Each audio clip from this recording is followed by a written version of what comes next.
getting him back. He's stuck in traffic. He's one, I went around coming up with Hero. 6:47 arrival, so we can start, but just Okay. put him on the press. All rise for the pledge, please. I pledge allegiance to the flag of the United States of America and to the republic for which it stands, one nation, under God, indivisible, with liberty and justice for all.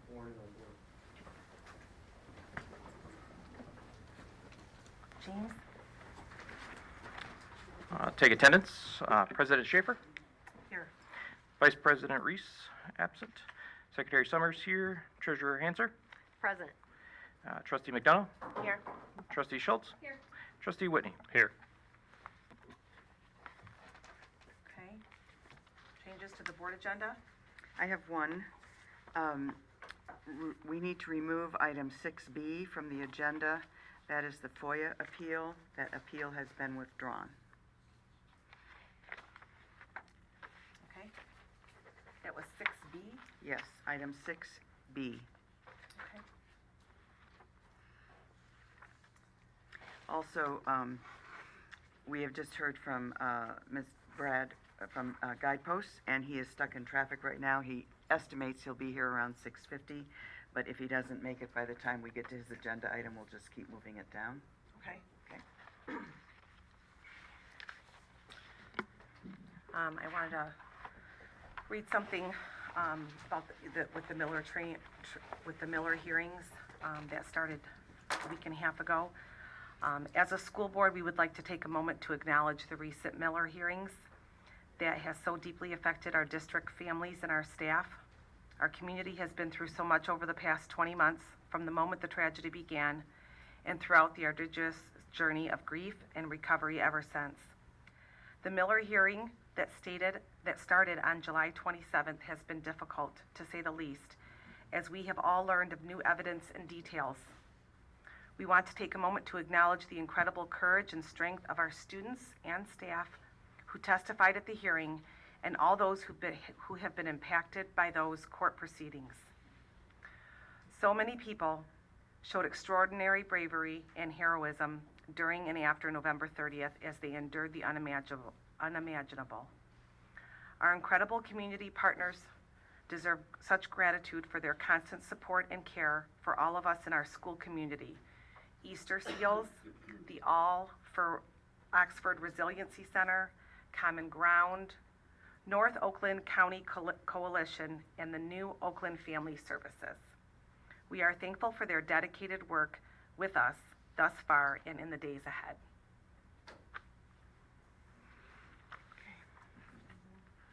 42 strong, too.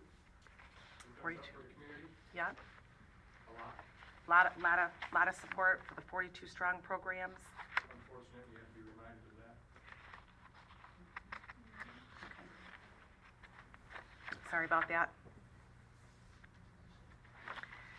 We have two requests for scheduled public comment on an agenda item.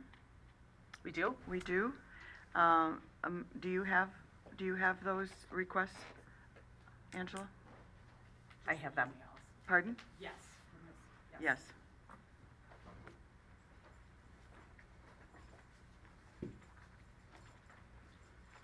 Okay, thank you.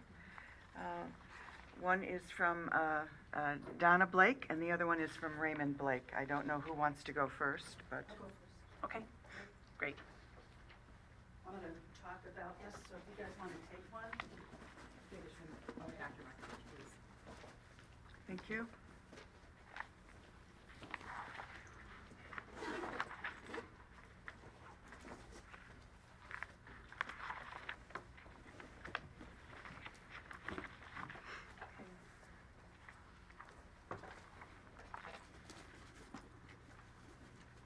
Okay, Is this on? I think it's on now. I can hear you. Okay. All right, I'm going to talk about, please turn to page 1 of the Guidepost Varnum contract that was passed around, given to you. We recently received this contract between Guidepost and Varnum LLP. regarding the work that Guidepost was going to be doing at Oxford Community Schools. The main points from this contract are the following. On page 1, the 2.1, the purpose of the engagement is for Guidepost to perform certain services and consult with Varnum LLP concerning Varnum's legal strategy and advice to Oxford School Board in connection with the various matters about which the Oxford School Board has engaged Varnum. Excuse me. During which time, Guidepost will work under Varnum's direction and report directly to Varnum. Any such work will be adjunct to Varnum's services as attorneys. 3.1 on this very same page 1, confidentiality. All communications between Guidepost and any authorized representative, agent, or attorney acting on behalf of the Oxford School Board, including but not limited to any person employed by Varnum, shall be regarded as confidential and made solely for the purpose of assisting Varnum in rendering legal advice to the Oxford School Board.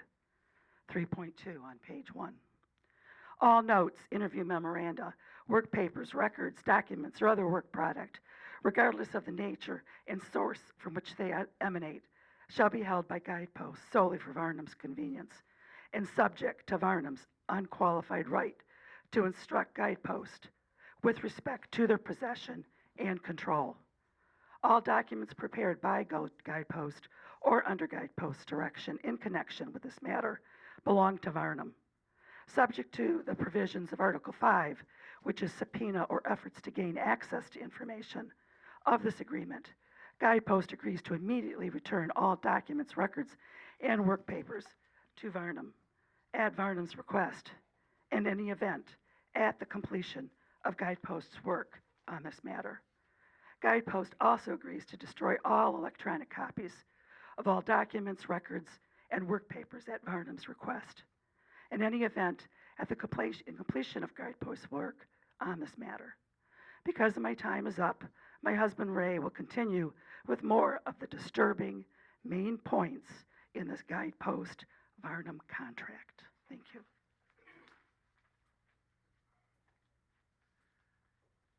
Continuing on with the contract on page 2, 3.3. Guidepost will treat and maintain as privileged and confidential all information that has been communicated or provided to Guidepost or Varnum or Oxford schools relating to any activity, project undertaken as part of the engagement, and will not reveal or utilize it in any way except with Varnum's approval. Provided, however, that subject to the provisions of subpoenas or efforts to gain access to information, Guidepost may reveal such information pursuant to a lawful final judicial or administrative order. Upon receipt of any government process requesting such information, Guidepost will provide notice to Varnum. In addition, when possible and to the extent permissible by law, under the circumstances, Guidepost will afford Varnum and the Oxford School Board an opportunity to challenge such processes at the Oxford School Board's sole discretion and expense. In the alternative, subject to the provisions of subpoenas or efforts to gain access or information, should Varnum so direct. Guidepost will undertake to challenge such processes at the Oxford School Board's sole expense, provided that such challenge is permitted by law under the circumstances. Guidepost will, to the extent possible, keep the existence of this engagement confidential. They don't want anybody to know about this. 5.1, subpoena or efforts to gain access to information. Guidepost shall notify Varnum of any effort, either by subpoena or otherwise, to gain access to information, documents, materials, or work product or information of any kind into possession of Guidepost that has been generated, obtained, or learned as a result of the work performed by Guidepost under the engagement, or to otherwise stop, interrupt, or interfere with the performance of Guidepost work in connection with the engagement, whether by judicial action or other means. To the extent feasible and permissible by law under the circumstances, Guidepost shall follow lawful direction from Varnum with respect to Guidepost's response to any such effort. Consistent with 3.1 above, unless Varnum or the Oxford School Board provide express consent, Guidepost shall not reveal information gathered during the investigation, absent a lawful, final judicial or administrative order. Nowhere does it state the purpose of this engagement was to do a third-party investigation with truth and nothing but the truth coming out about the events that occurred on November 30th. I call on this board tonight to put forth a motion to instruct Varnum and Guidepost to release both reports, unredacted, with no changes. I'd like to see that done tonight.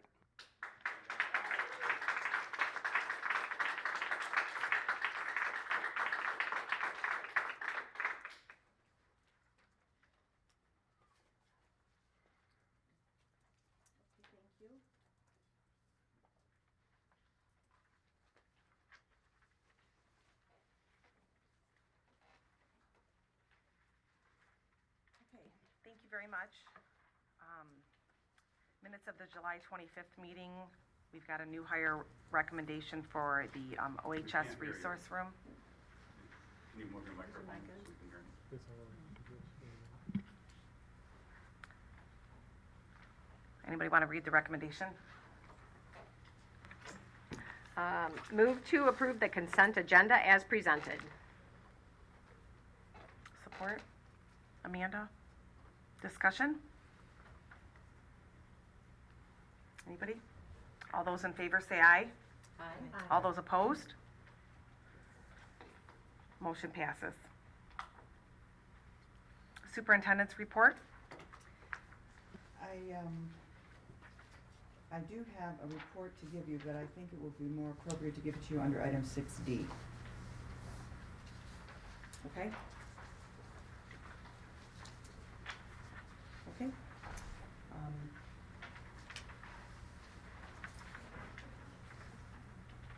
Section 6, Board of Education Matters. The OMS 8th grade field trip request to Washington DC for November.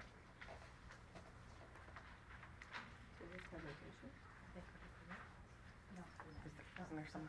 No? Okay. You all got that in your board packet. A couple of you had questions, and we talked about those. And so that's happening in November. They're flying instead of taking a bus, which anybody who has some older kids knows that they used to bus it, leave at night, and drive all night, and they're not doing that. They're flying now. So that's coming up in November, and so that'll be the 8th graders going on to that. So next on that is the Guidepost update, which I don't think Brad is here yet. So we're gonna just put a pin in that. We can pop that back in if he comes. He is on his way. And then the next one would be the legal opinion for the filling of the board vacancy position. Right. The board had questions to ask around the process that was used in filling the board vacancy. I spoke to the MASB legal representative, as did Amanda, and I think we basically got the same information from him. We then got an additional legal opinion. MASB does not actually give you written legal opinions. They give you advice over the phone. So we went to Troon Law to get a legal opinion on the process that we used. And basically to review, the process we used is the 3 candidates submitted their materials, they submitted their resumes, they submitted their application materials, their written statements of interest. We then had interviews, and as in past practice, and then the board after the interviews was to state their preference for who to move forward as a final candidate for a vote, to be voted onto the board, onto a seat for the board. And in stating that preference, that preferred finalist, we assigned numbers to the candidates so the board could state their preference by number rather than by name. Now, there's been no adjudicated case relative to that process. So no one knows for sure if that would have been a violation of the Open Meetings Act or not. But the legal opinion we got from Troon said that in their opinion, they think it's likely that it actually would have been a violation because the intent of the Open Meetings Act would be to have named any candidate being brought forth as a finalist in terms of the process that we did, especially if none of the candidates asked for confidentiality. Now, this gets a little confusing because when you go to search for your superintendent in the spring, your superintendent candidates will probably ask for confidentiality. And Open Meetings Act allows you to grant them that. So in the case of a superintendent search, it is, I don't want to say anything tonight that's going to cloud the issue when you go to replace me next spring. Anyway, you know, because I know you're going to have a great search. In that case, you would have to review your candidates in closed session, and then you would have to come into open session to name your finalist. In this case, none of your candidates asked for confidentiality. So that practice really should probably be suspended and not ever used again unless you run into this confidentiality question. And then in the case of a board seat, because this has never been adjudicated or relative to Open Meetings Act, if that should happen to you again when you're going to fill a board seat, I'd get another legal opinion. Because sometimes those laws change over time, and there might actually have been an adjudication, which would give you more information than you have right now. So I know that's a lot of words to say. I believe what we should do now, and I can't tell you anymore because I too have been, what's fair for you is fair for me, so She's out of time. I'll let you guess. Wrap it up, Vicki. I'll let you guess at what I'm about to say. No. So I think the way to resolve this for now is for every person to say who they would have preferred to be brought forward as a finalist tonight so that we can put it on the record in tonight's minutes.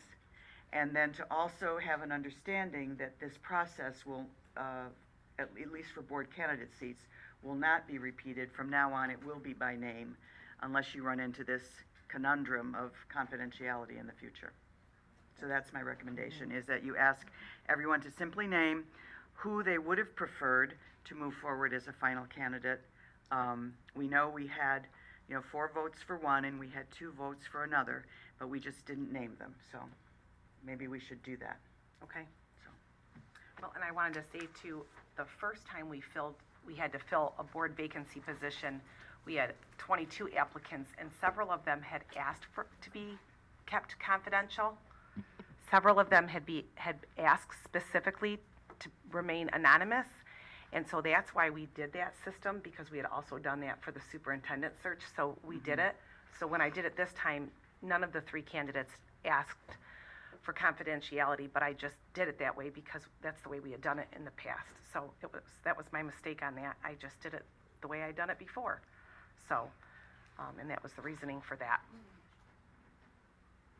Okay? Can you guys not hear me? I feel like you're, okay. You cannot hear me? Sorry. Maybe pull it, maybe the volume. Oh. Look at this little knob. Yeah. Sorry about that. There. Okay. All right, so do you want everybody to Sure. simply, you want to, Colleen, you can't. Amanda, do you want to? Sure. I would have voted for Danielle Krozek. Colleen Schultz. Colleen Schultz. My preferred candidate was Colleen Schultz. Daniel Krojak. Okay, we'll let the minutes reflect that and Thank you, Vicki. correct.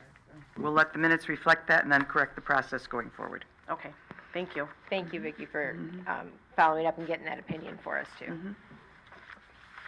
Okay. Moving on to curriculum and instruction. Anita or Steve? Maybe?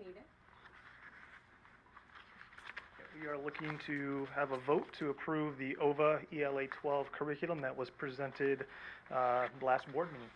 Okay. Thank you.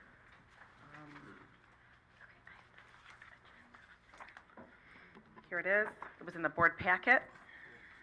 If anybody had any questions after the presentation from the last time, okay? Would someone like to read the motion? Mike? Move to approve the OVA ELA 12 curriculum as presented. Great. Support? Amanda? Discussion? Questions? Anything? Okay. All those in favor say aye. Aye. Okay. All those opposed? Motion carries. Safety and School Operations. Allison? Welcome back. Hi, thank you, yes. Went to some training, so. The first item that I have this evening is the 23-24 Student Code of Conduct. And so I'm here for your approval for that. Some adjustments that we made for this year were listing infractions in alphabetical order per discipline level. Previously, they had been listed all alphabetically, so we wanted to do it so that it was level 1 to 2 alphabetically, 2 to 3 alphabetically, and follow that way. Make it easier on the campus administrators, but make it easier for everyone to be able to see the level differences. Another one was we added the plagiarism infraction. We referenced the policy numbers in bullying, cyberbullying, technology, and plagiarism infractions. For infraction number 33, the technology abuse, we changed all students sign an acceptable use policy to all families sign an acceptable use policy. And we clarified bullying and cyberbullying in infraction number 30. Okay. Thank you for including that in our board packet. I didn't see any questions on that, so we'll move on then. Okay. Item B, OHS Auto Shop, the outside security door, the gate Yes. door. So we have the gates that close and shut it out, but security issues when we have to open them so they can have ventilation. What we did in the spring was we had hired an additional Fortis personnel to stand guard. What this is it's a proposal for the 5 rolling doors to have a gate in addition to the rolling doors. This will allow the auto shop program to remain in compliance with our certification that we have. So in your board packet was 3 different bids. We will be going with the lowest bid out of those. Okay. I know there was a couple questions, and then they provided a picture and some more information. It's not a replacement of the full door. Right. It's in addition to, so that they can have it rolled up and then have that down at the same time. Because it does get pretty hot. I know it's Yeah. Michigan, but it still gets hot, and Yeah. there's not a lot of ventilation, which is why they open the doors. But then we have safety security concerns. So then the gates will allow for the airflow to come through, and additionally not allowing intruders to come through. Just a quick question. Okay. Do Yes. these security doors also have the same life expectancy as the original doors of about 30 years? Yes. Yes. Sorry, I didn't put that one in advance. I just That's thought okay. of it, No, but it makes sense. thank It's you. a good question. So yes. Okay. Anything else? Mike? No? Okay, I see Brad has arrived. Are you ready, Brad, or do you need a minute? Okay.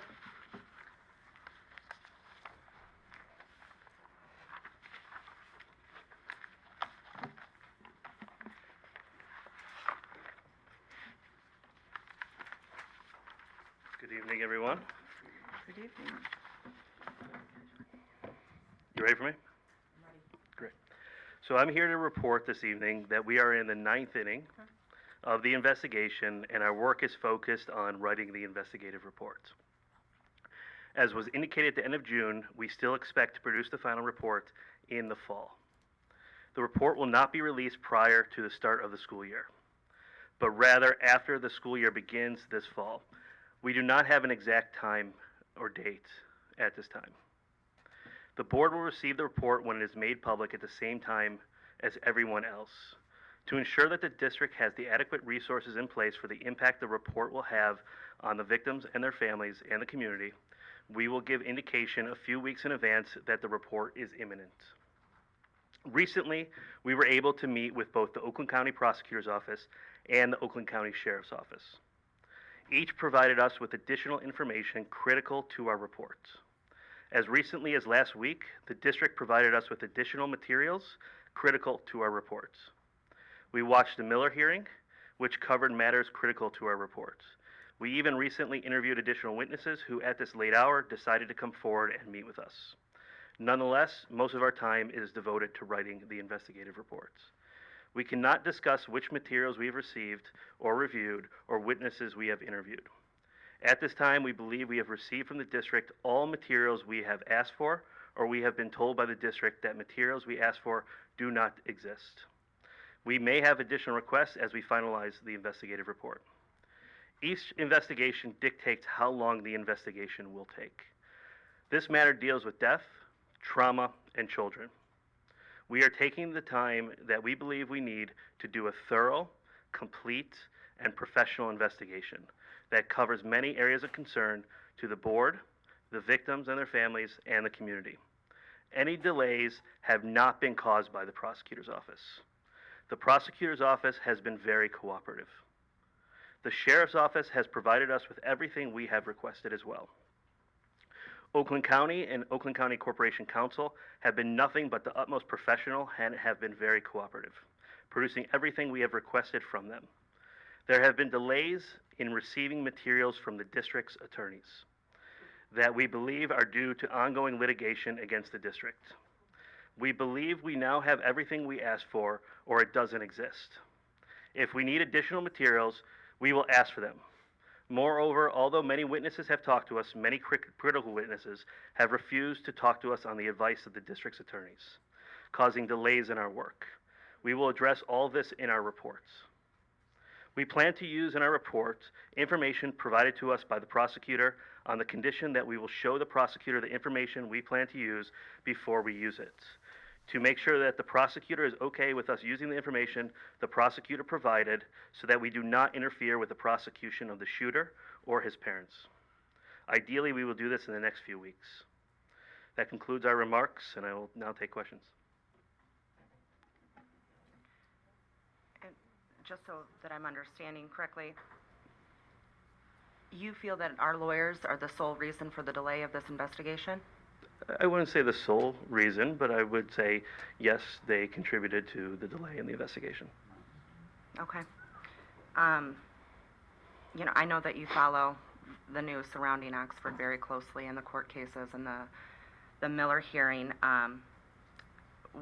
What I want you to kind of truly understand and hear is that these families are going through hell every single time new information comes out. This community needs you to finish this report. This community and these families are slowly tortured with every snippet of information without having the full report. So I just would really hope that you understand the gravity of that and keep it in mind as you're finishing the report in the most expedient manner as all possible. Appreciate it. Thank you.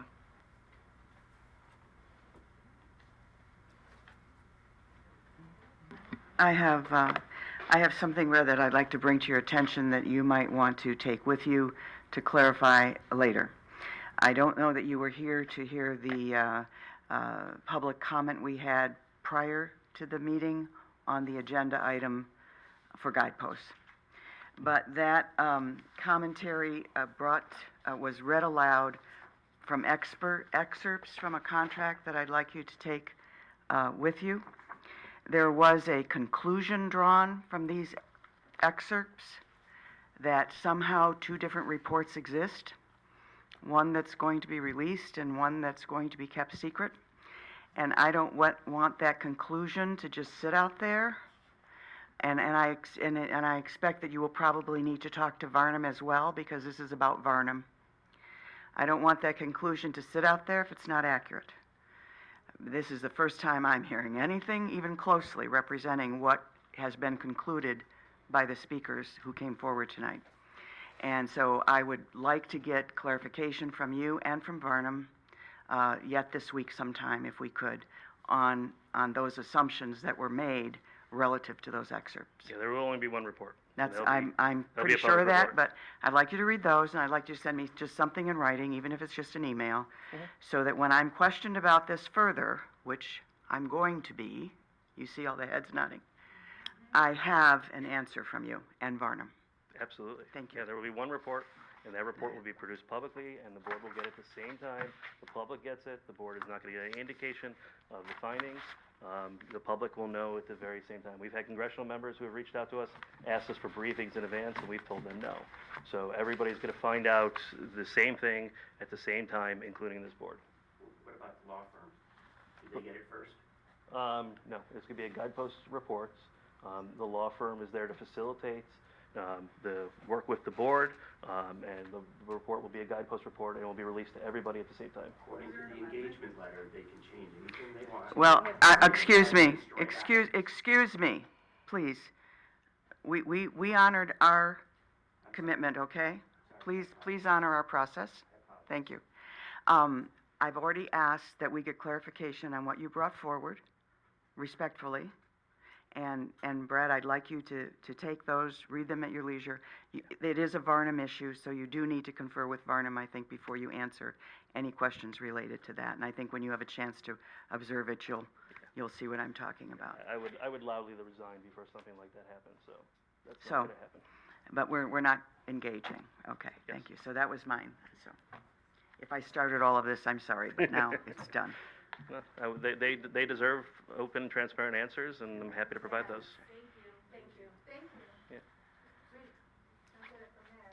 If you want to speak, fill out a card. Thank you. Okay, any board member questions? Did I interfere with any board member questions? No? Okay. Nope. Amanda covered it. Okay.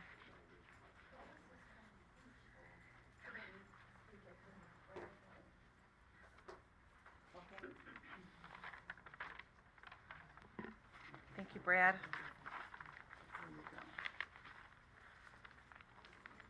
Okay.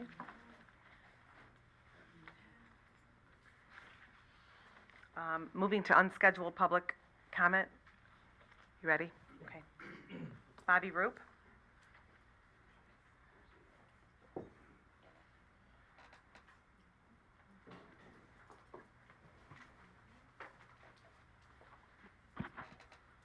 Good evening.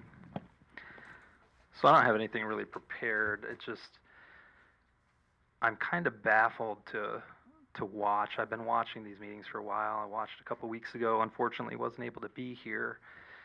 And seeing the way that you guys are operating and treating other board members even, where's the unity? And you guys have heard me preach unity for a long time now. I think 2 weeks ago, or I guess that was a month ago, I said you can't unite under a veil of lies. You unite under the truth. And you guys have the opportunity to do that. Each one of you, right, individually. You take that personally, but then you still operate as a board. You're a team, right? Team O. You heard that? You can nod your heads. It's okay. You've heard it. But let's not be status quo Team O anymore. Step up. Speak up. You can look at me too, each of you, Mike, Guy.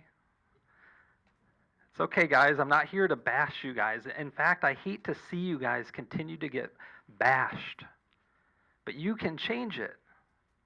People for months, almost a year, what I hear over 600 days now, have been begging and pleading you guys to do something.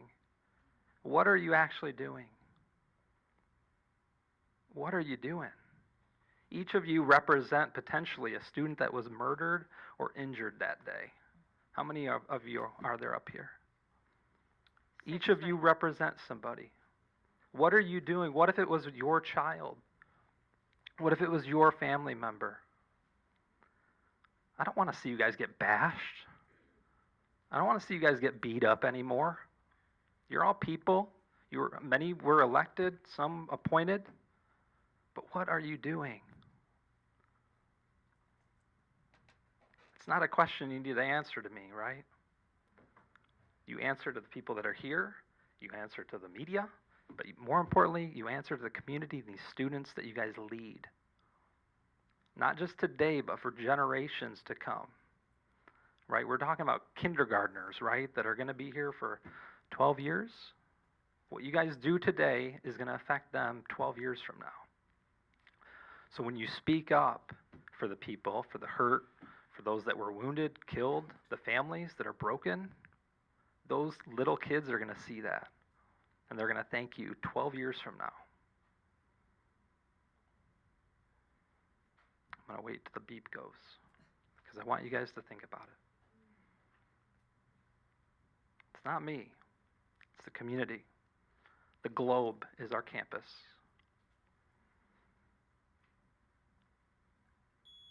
Thank you.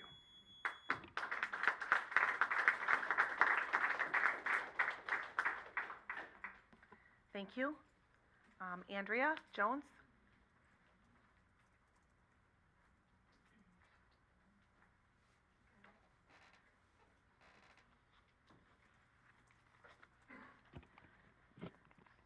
Honestly, I don't know what I can say that I haven't been saying for a year and a half. I've watched these families suffer. I've watched my family suffer myself. That doesn't mean that like he said, I don't think that it's lacked in your suffering as well, because we are all human beings. But the board, from the very beginning, set the tone. And so you guys are responsible for the energy that's out here. You continue, I'm almost at a loss for words tonight. Because I'm shocked, and I shouldn't be, I guess. You know, every week it's less and less trust with all of your actions, with all of your inactions, with all of your gumption and audacity. And that's really what it is, the audacity, isn't it?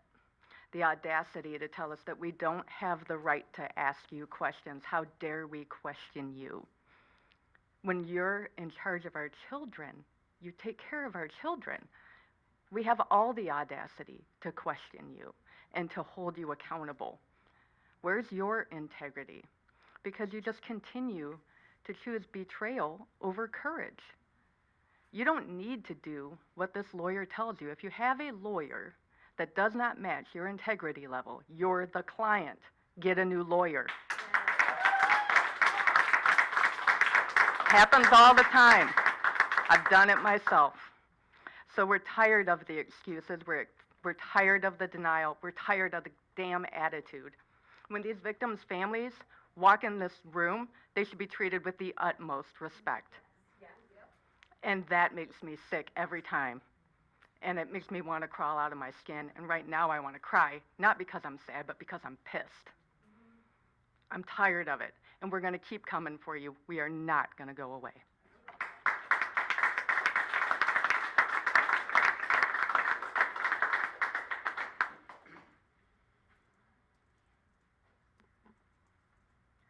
Thank you, Andrea. Buck?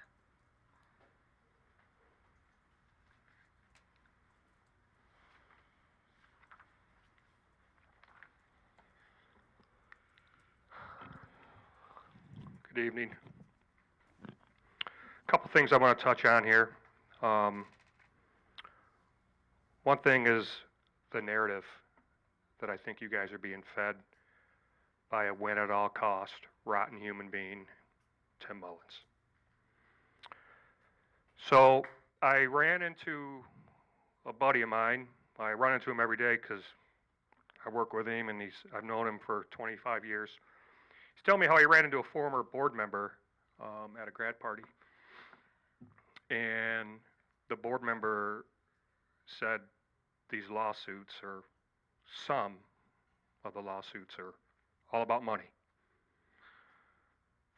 So it got me thinking, why does he believe that? Well, I think it's the narrative that this attorney's feeding you guys. And you see what we're doing. It has nothing to do with money. For us, it's about accountability and systematic change. That's it. I don't need the money. We're fine. Another thing that he's been spreading is the district will go bankrupt. Educate yourselves. The state allocates funds. Okay? It's a complete lie. SETSEG will pay, not Oxford Community Schools.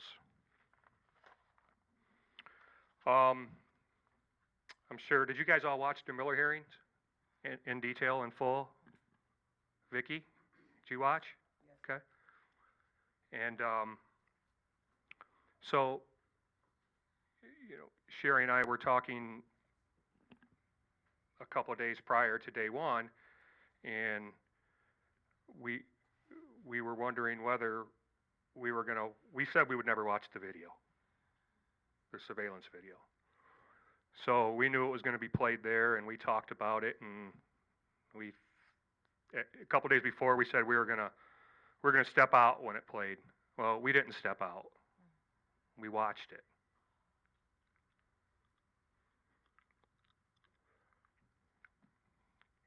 We were forced to watch it because we don't have one answer for that day. You guys made us watch it. Our grievance counselor kept telling us, don't watch it, don't watch it. You can never unwatch it, don't watch it. You're gonna go back to day one. He's right, we're back to day one. We watched it, and we can never unwatch it.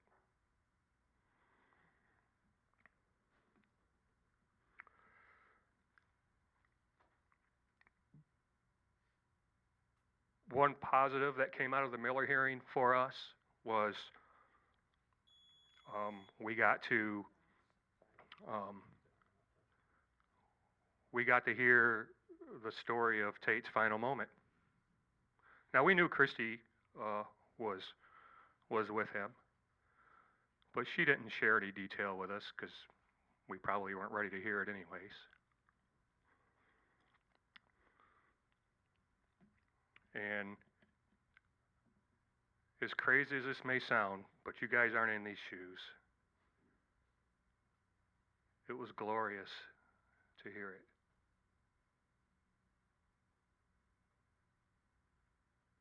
Like, Tate had a pulse. He heard her. He didn't die alone. And it took us 1 year and 9 months to hear that. We haven't even started our healing because all we want to know was what Tate Mears' last day on earth looked like. And I'm not talking about just the shooting. I want to hear the whole story. We want to know his interactions with his teachers, his peers. We want to know when he took a leak. We want to know everything. Right? As silly as that sounds, we want to know everything about that day. See, Sherry and I made Tate together, okay? Together, we made Tate with the grace of God. We own Tate Meir. He's ours. He's not yours. He's not our government's. He's not Setzeg's. He's not Tim Mullins. He's ours. His story is our story. And quit denying us the right to hear the story of Tate Meir's final day.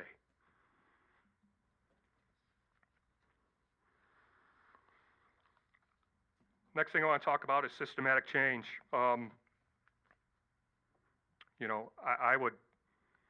you guys feel like Oxford Community Schools executed job one that day?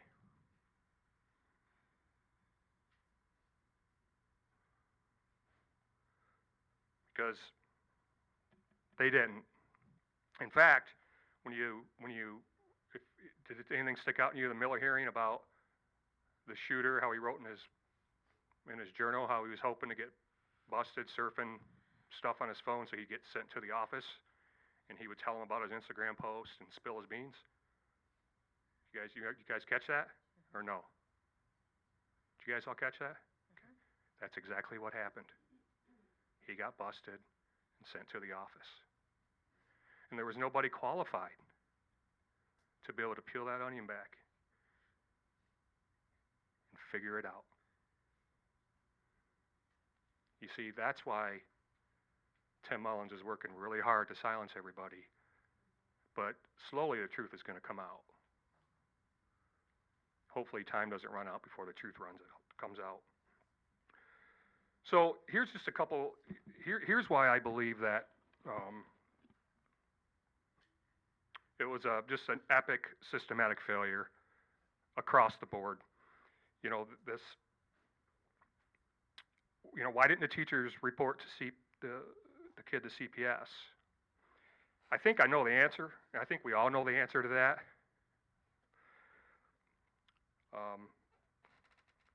But it sure would be nice for our government to hear the answer to, from those teachers, if the union lets them talk. CPS was sent to the shooter's house.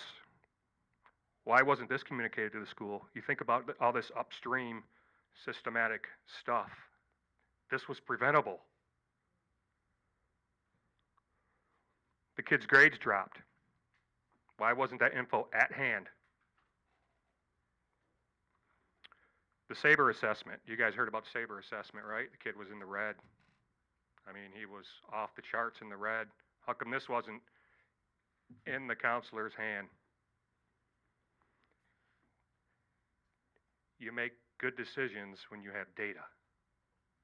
And they had no data. So, if I may, I want to, just so you don't, we're working pretty strong at 42 Strong trying to drive some systematic change through the government. And I'm telling you, it's not easy. And it's frustrating because they don't really care. And it shows that they don't care. Our government doesn't care. Our school doesn't care. Nobody seems to care.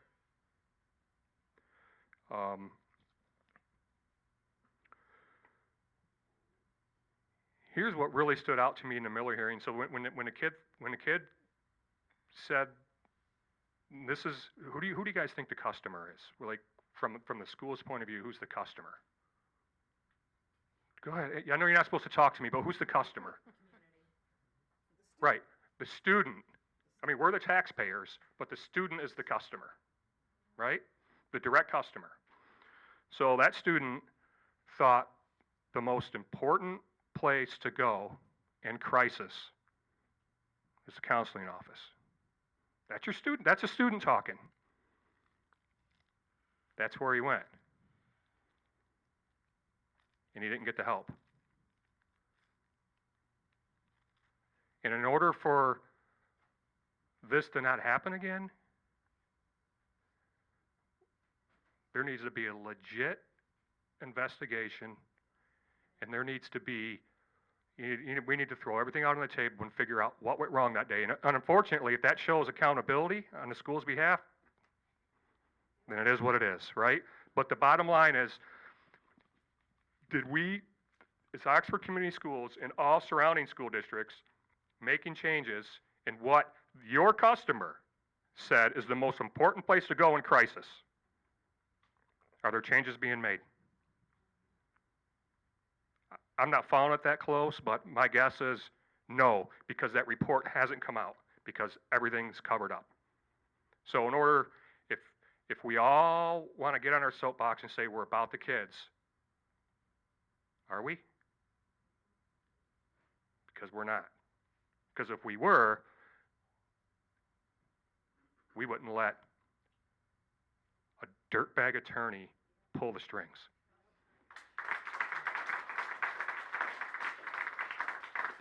So I'm going to circle back real quick. Thanks for letting me talk so long.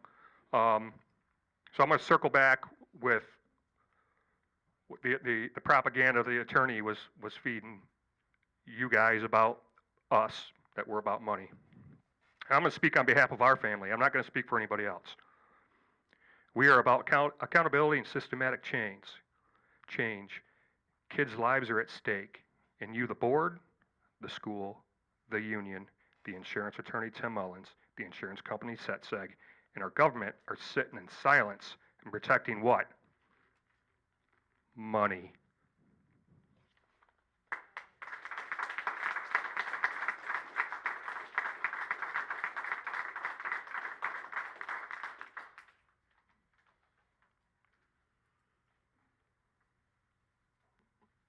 Thank you, Buck. Corey? Vanderkay?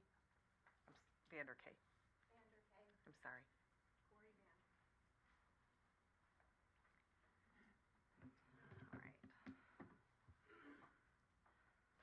Okay, so I'm here to push for accountability and to ensure gaps in policy and procedures are addressed to protect all of our children, teachers, and staff. I have so many notes here, but I am going to skip down to, I'm asking you to share with the families, well, I'm just going to start here. Hannah, Tate, and Madison and Justin's parents deserve a full account of what happened that day and what led up to it. I would like to know, personally, what happened to the shooter after he left the counseling office and was put back into the school population. Was he alone sitting on the floor crying in the lunchroom? How did that go unnoticed if there was all this concern about him? I don't understand why the surveillance video of him hasn't been released to the victims' families of that 1 hour. So I would like that to happen. I'd also like to bring up mandatory reporting. Seems like there's some confusion about the steps and protocols for teachers, staff. That also includes occupational therapy, psychologists. Almost everyone that works for the school is a mandated reporter. I've done a little research on what I would need to do to report something, and it's really, really simple. As a mandated reporter, you do not have to go to someone above you. You don't have to tell a director. You yourself are a reporter, and you can go straight to Michigan Gov and type in mandated reporter and register yourself. From there, it takes about a few minutes, and then you're in the system. It's like 3 questions, and from there, you can start making a complaint. The full complaint, it's about 9 pages. It's really short, though, to go through. You just plug in the details. There's a lot of questions there that you can fill in. You can upload images. You can upload drawings, such as the one that was on the homework. You can upload photos, such as something that a teacher might take of a student who's looking at things on their phone. You can upload any kind of documents to support your case. From there, it will go to CPS, and then I'm hoping that from there it would actually be addressed, but I don't know. We are mandated reporters. I'm a teacher, and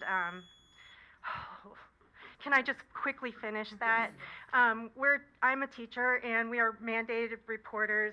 The only thing is I'm kind of confused because by law I'm supposed to report, but what I've seen with Oxford is that the worst case scenario happened here.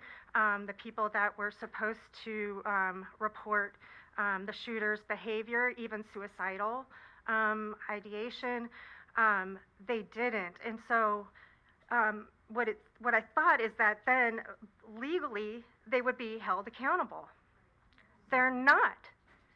So I don't see why anybody would actually even fill out a report, because it looks like I would get immunity if I didn't.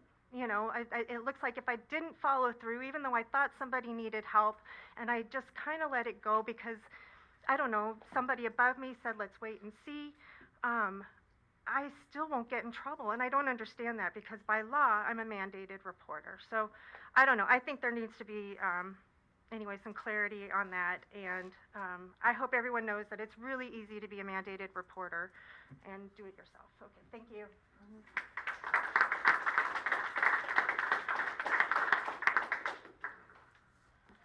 Thank you. Mark Gillum.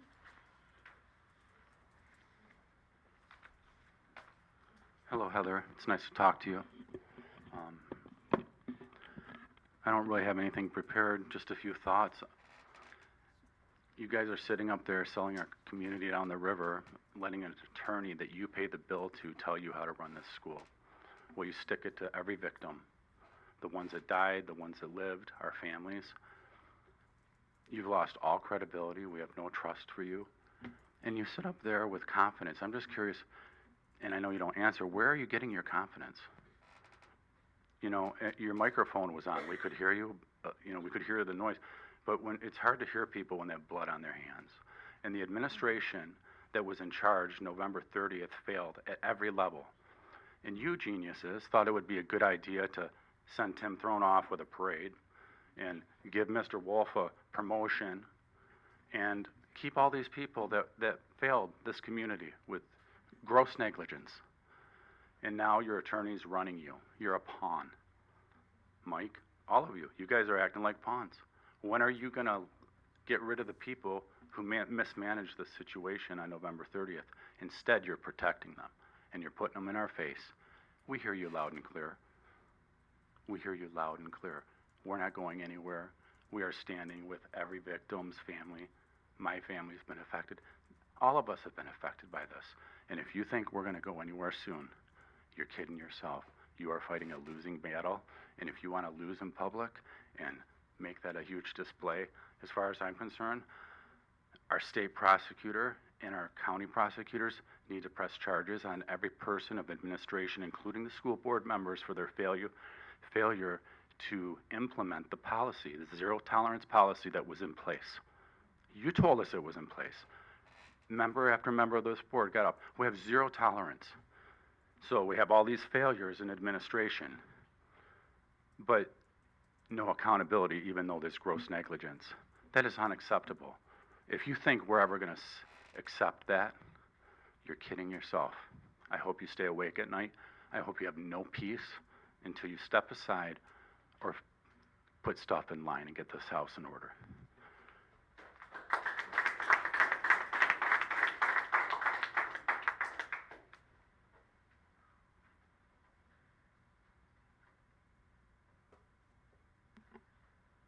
Thank you. Kit Grabkowski?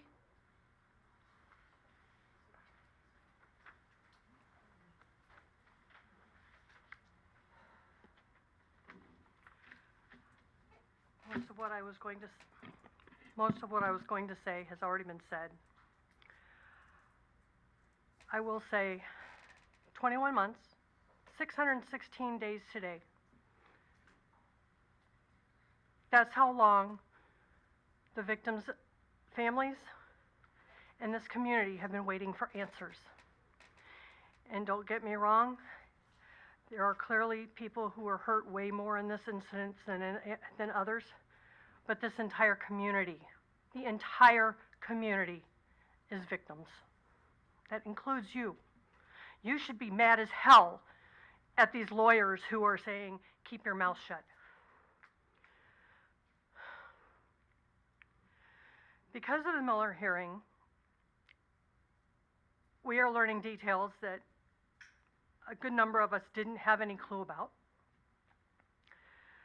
We've heard over 5,000 pages of sick and very disturbing text messages went between the shooter and his best friend.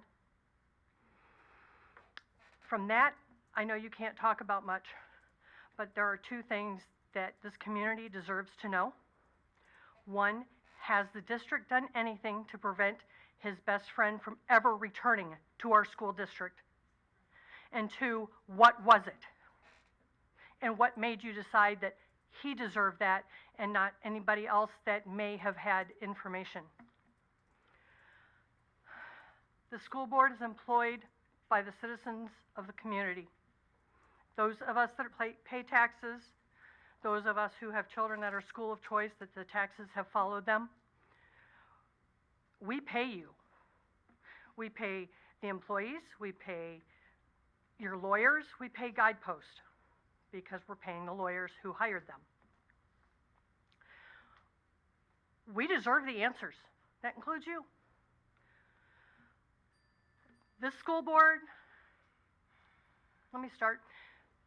The administration at the high school that day failed our children miserably and grossly. The rumor has it they were not trained for any kind of situation like this.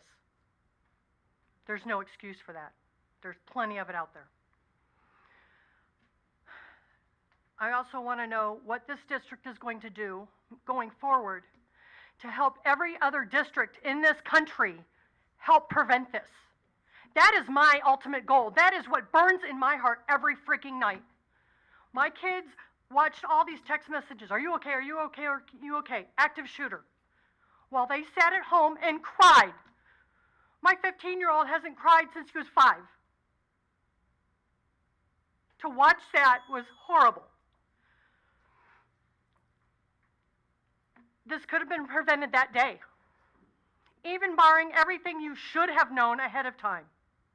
This could have been stopped that day when they refused to take that child out of the school. Whoever was with him had the responsibility to the other 1,800 students in that building and every faculty member to check the backpack. Common sense. He has all this stuff for shooting. You know he has access to guns, and he didn't check the backpack. And where is this gentleman now? From my understanding, he is now working in another part of the district with troubled students. He clearly knows how to handle troubled students. It's called turn off your common sense and look the other way. He should be fired. Every one of you that was on the board that day should resign for your lack of responsibility to the people who pay you.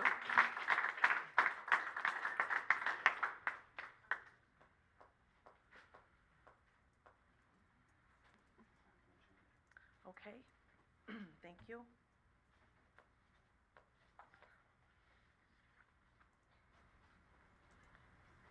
I might mispronounce this. Is it Kara or Kara? Kara? Sorry, I'm sorry. Kara or Skinny? Ursin? Ursin, I'm sorry.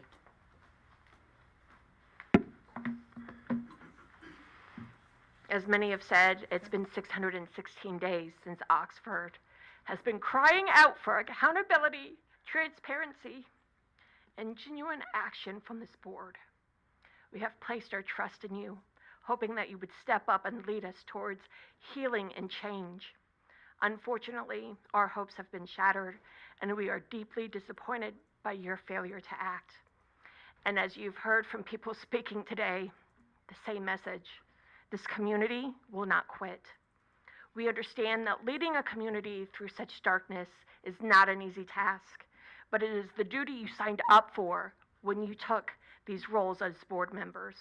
We do not expect perfection, but we do expect genuine commitment to the safety and well-being of our children and educators. The essence of true leadership lies in acknowledging mistakes, learning from them, and striving to do better. By ignoring our legitimate concerns, you have eroded the trust that should exist between this board and Oxford, the community it serves. This community will not quit. Your failure to act leaves us questioning your dedication to the very principles you swore to uphold. Our community is tired of waiting for promises to materialize into actions.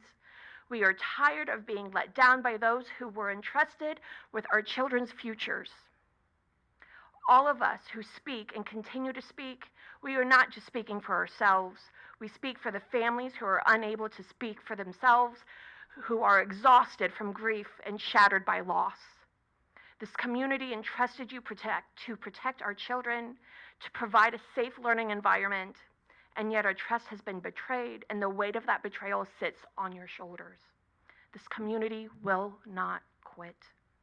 Our community has exhibited vulnerability by speaking at these meetings time and time again, with the courage to lay their pain bare, expressing the desire for justice and change. We have waited patiently for your response, your actions that would align with the claims of transparency, and instead we find ourselves met with inaction, indifference, and the continued denial of accountability. Our vulnerability is not a weakness. It is a testament to the strength and love that we have for our community, that we have for Oxford.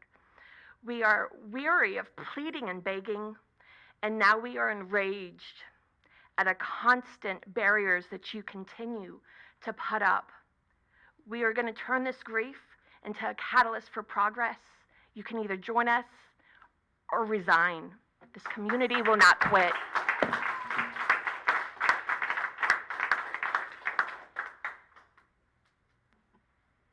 Okay, thank you. Sorry about that. Kelly?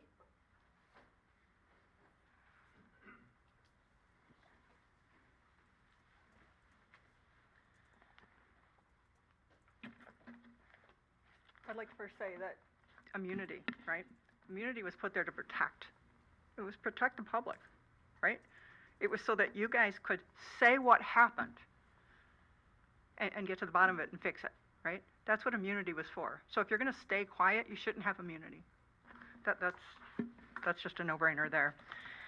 I'm going to peel this back a little bit with some history here that might explain why we're here today. I had said in the beginning, years before the shooting, that you're taking the eye off district students. You're trying to grow. You're trying to be this big entity.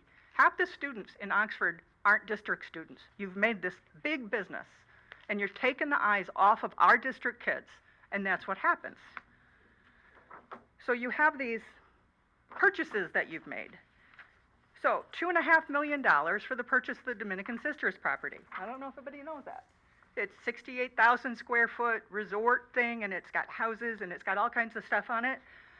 $2.5 million, but that's not the end of it. Were you aware there's a cemetery on there? Oxford Public Schools bought a cemetery, and we have to actually maintain that cemetery. It's in the contract. I have it here. We have to maintain it in a better condition than we actually have our own property there. So from here on out, we're paying to maintain a cemetery, right? That's a really good use of tax dollars. On top of that, there's hundreds and hundreds of thousands of dollars worth of improvements and other things that are going on that property. I have the list. I have it here if anyone wants to see it. Then there's a $500,000 purchase of another piece of property south of the high school at a time where our student district population is going down, not up, right? But you want to grow.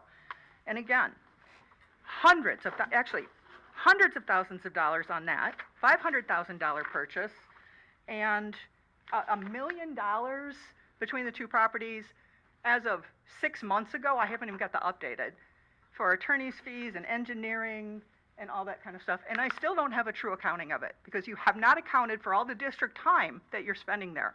What were you doing before the shooting in the months before? You were touring properties and buying properties. That's what you were doing. I don't want you to do that anymore. I want you to stop it, get rid of those properties, get rid of these boondoggles, and focus on the district kids. Do you know how much, thank you, how much mental health support we could have bought for the millions and millions of dollars? How many services we could have provided to our district school with that money? It's coming from the general fund. That's where they're taking it. It's coming from the sinking fund. You took the money from us for our taxes and you put it into that. That's what you were doing before the shooting. You have all these policies that you were supposed to follow. You were too busy buying properties to look at them. I asked for a FOIA on some certain things, and it showed me, because I asked for the safety committee and the parent safety committee who was on it. I couldn't even get an answer from that. But if you actually read your policy, it would tell you about these committees and who's supposed to be on it, right? You should be able to tell me that. I can go on and on. I have this paperwork if anyone wants to see it.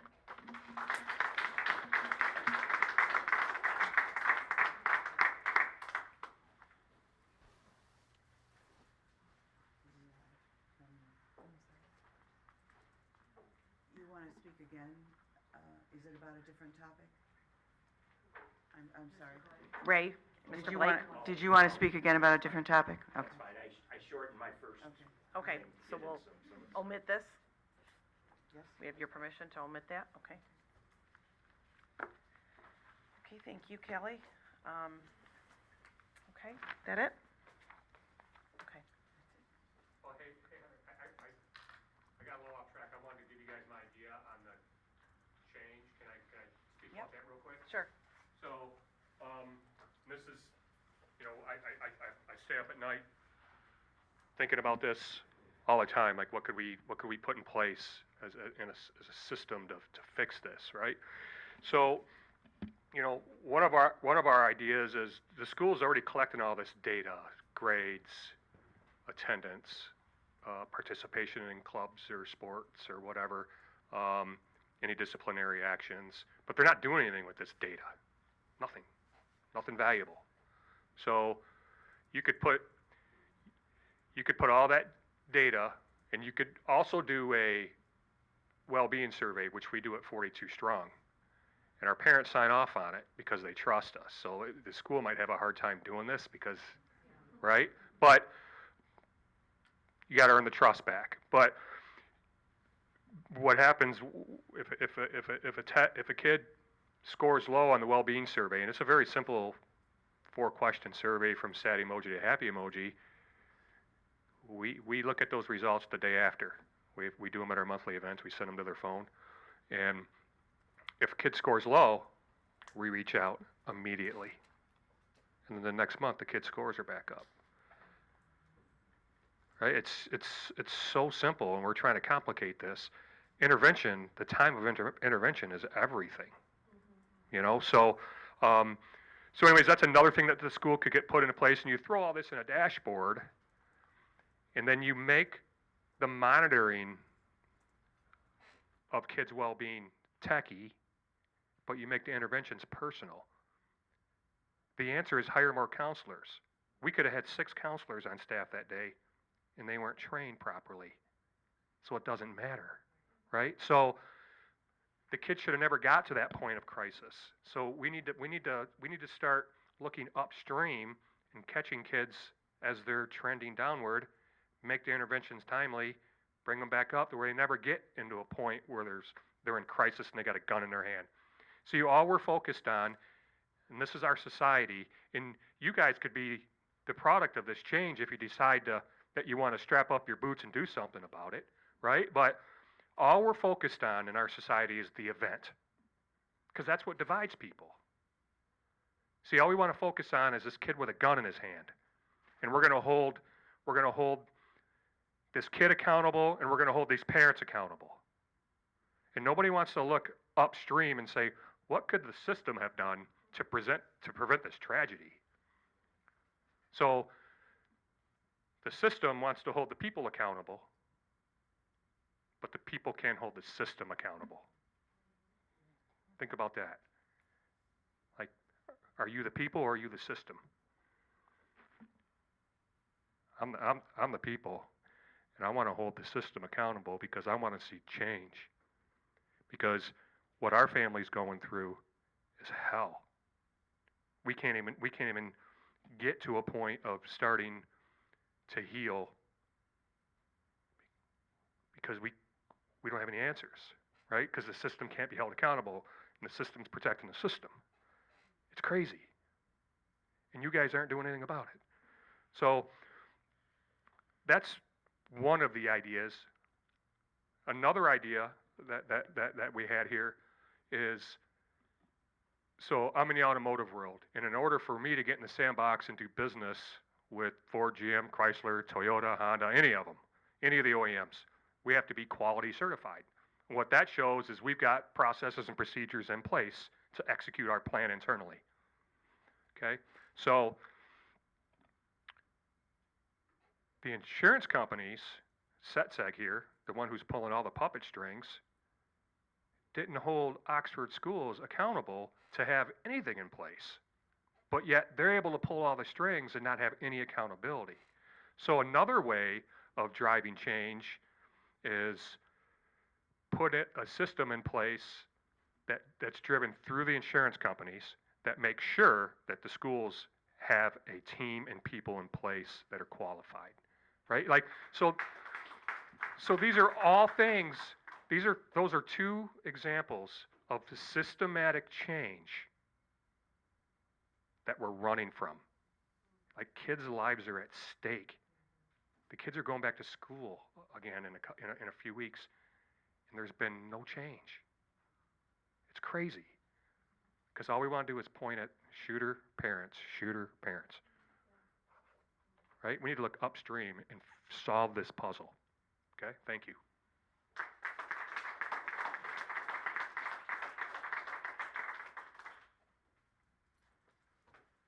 Thank you, Buck.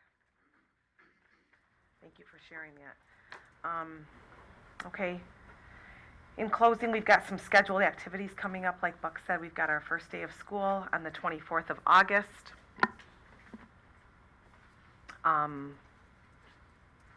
Administrative clarification. Yeah, I just have to tonight. With all due respect and empathy, Oh, please, don't be rude. I sat here, I wasn't rude through any of your comments, correct? All right, thank you.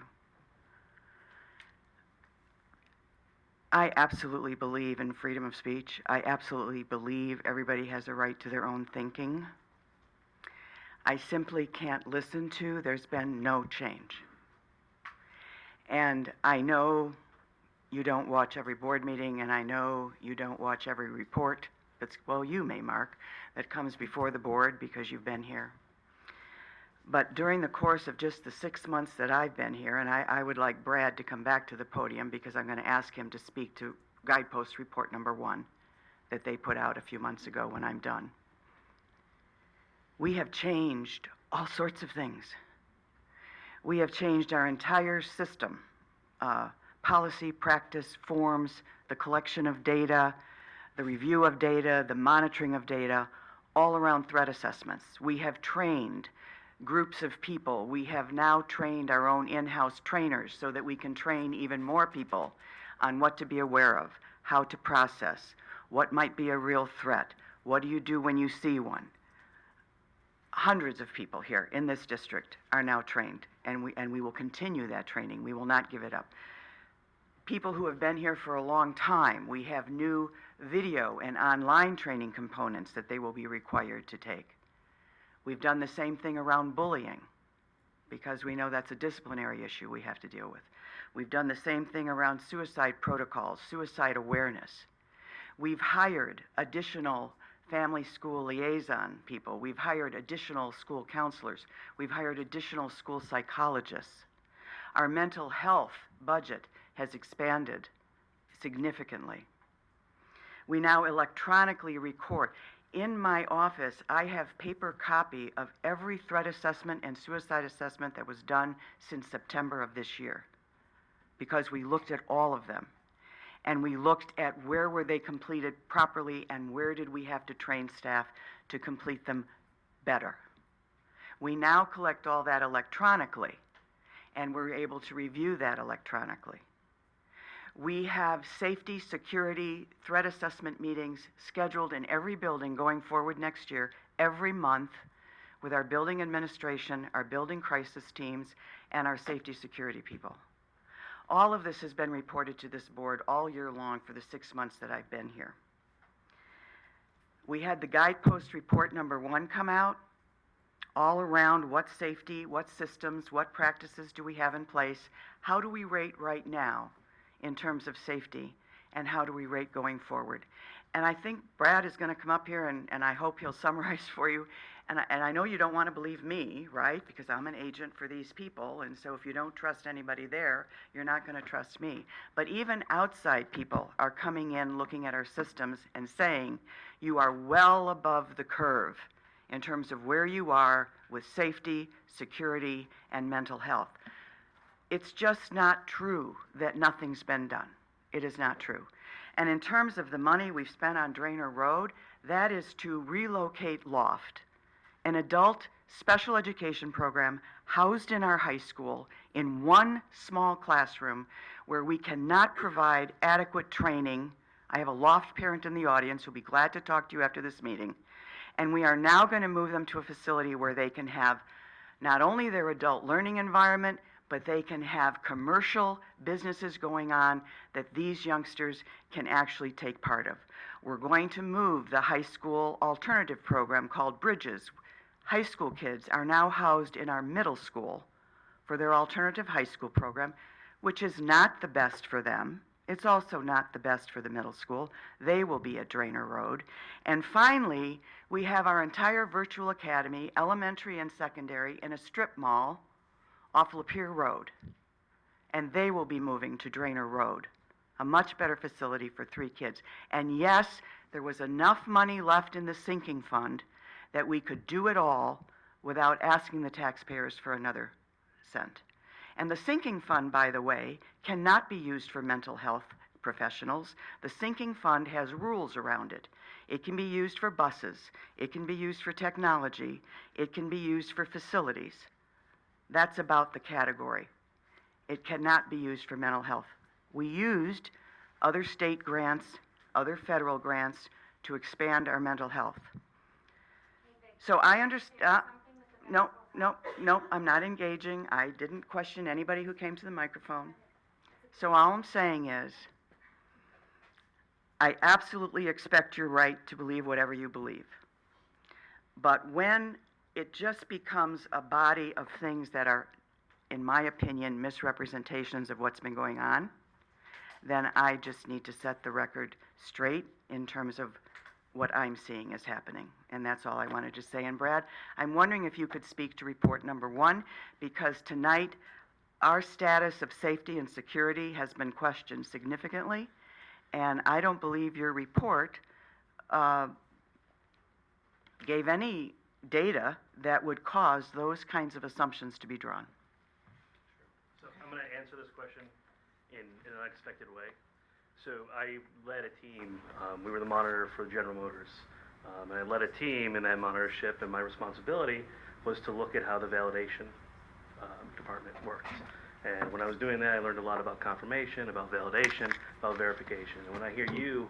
You might need the mic. I'm sorry, Brad. When I hear you, Mr. Mayor, talking about upstream, I hear governance. Are we verifying? It's one thing to validate that things are in place. So I think, Vicki, you very succinctly, you obviously have our report memorized, and you very succinctly, talked about all the things that you have done and all the things that we have validated that are in the report. But I think there's a question around governance and a question about, are they working? It's one thing to have something in place. It's another thing to ask the question, are they working? And yes, our first report does go through a litany and a list of what changes have been made, what is in place. Our second report is going to discuss questions of what's happening upstream, questions of governance, what controls are in place to verify that just because you have something in place, is it working? And our objective in doing that is to help inform not only the board, but the community and yourself of, are there things in place that are working? Are there things in place that can be done differently and done better? So, to answer your question, I don't think it's fair to just repeat our report and say, hey, these things are in place. I think there's a secondary question, correct me if I'm wrong, a question is, are they working?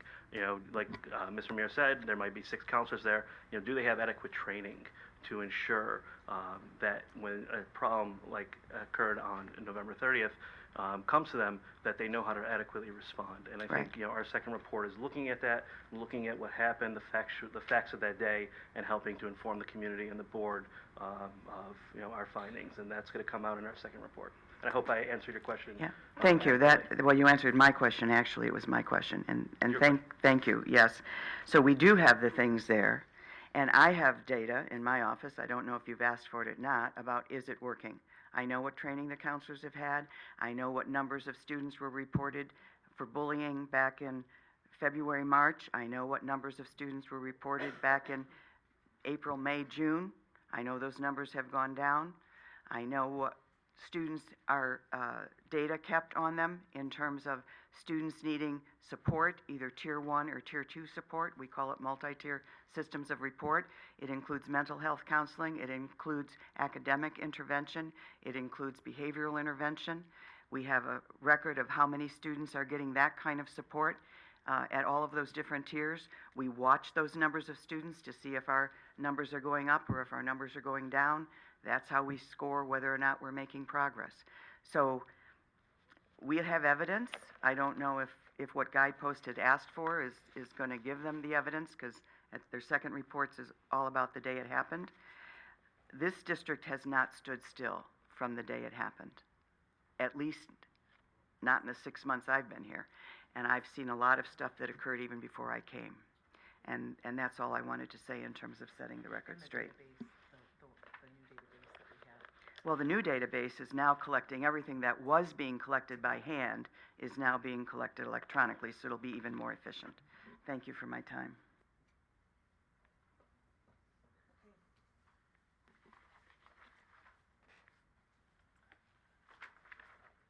Okay, thank you, Vicki, for that clarification. Final board comments?